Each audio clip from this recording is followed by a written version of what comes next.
home the Duke of Sussex left England to join his wife, Meghan, in Canada. This followed an agreement that stripped him of the style His Royal Highness and her of the style Her Royal Highness. They are required to step back from royal duties, including official military appointments, a statement from Buckingham Palace said. They will no longer receive public funds for royal duties. The Sussexes said they would repay the cost of the refurbishment of Frogmore Cottage, put at £2.4 million. Harry, Meghan and Archie will always be much-loved members of my family, the Queen said. On the eve of his departure, the Duke said, "It brings me great sadness that it has come to this. 3 men were stabbed to death in Ilford." The Organisation for Economic Cooperation and Development advised Britain to delay a digital tax on multinationals after France caved in to American pressure. The International Monetary Fund predicted that the UK economy would grow by 1.4% this year, and that of the Eurozone by 1.3%.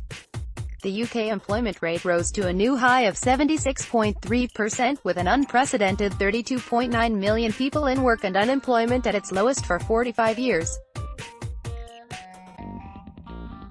The annual rate of growth for pay was 3.4%, or 1.8% after inflation.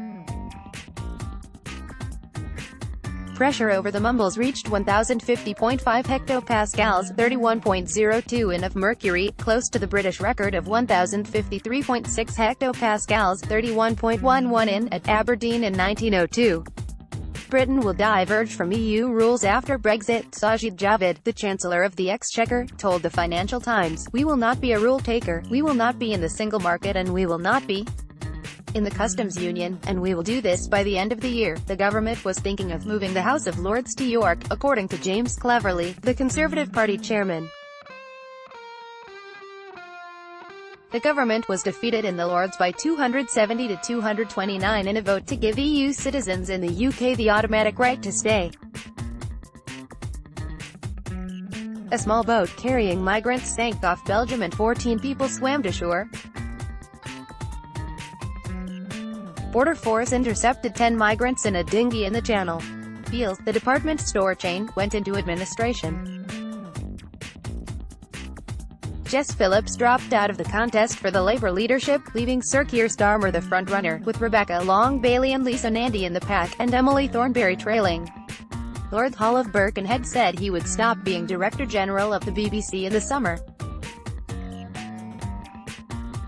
Abroad, President Donald Trump of the United States went on trial in the Senate after his impeachment by the House of Representatives, accused of high crimes and misdemeanors by soliciting foreign interference in the 2020 presidential election and obstructing the efforts of the House to investigate. As it began, he was in Davos, where he denounced climate prophets of doom, boasted that the U.S. is in an economic boom, the likes of which the world has never seen before, and promised to join in an effort to plant 1,000 billion trees. Melbourne and Canberra were pelted with hailstones the size of golf balls. President Vladimir Putin of Russia announced a reform of the constitution. At the same time, he replaced Dmitry Medvedev as prime minister with the little-known Mikhail Mishustin. A missile that struck a mosque in Al-Istiqbal military training camp in Yemen killed at least 111, the government blamed Houthi rebels.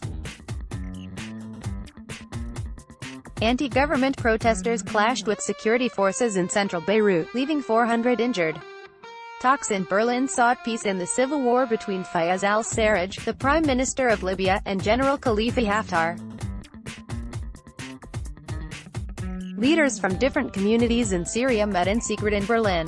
Mexican police stopped migrants, mostly from Honduras, crossing the border from Guatemala. Uber sold its food delivery service in India to a rival, Zomato.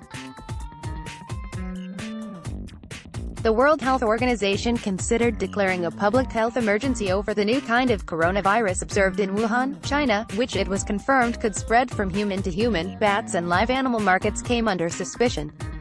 Meng Hongwei, who disappeared in September 2018, when head of Interpol, during a visit to China from France, was sentenced to 13 years in jail by a Chinese court for taking bribes. In strikes protesting against pension reform, unions cut off electricity to 30,000 people in Paris and closed the Louvre. CSH Let's block ads. Why?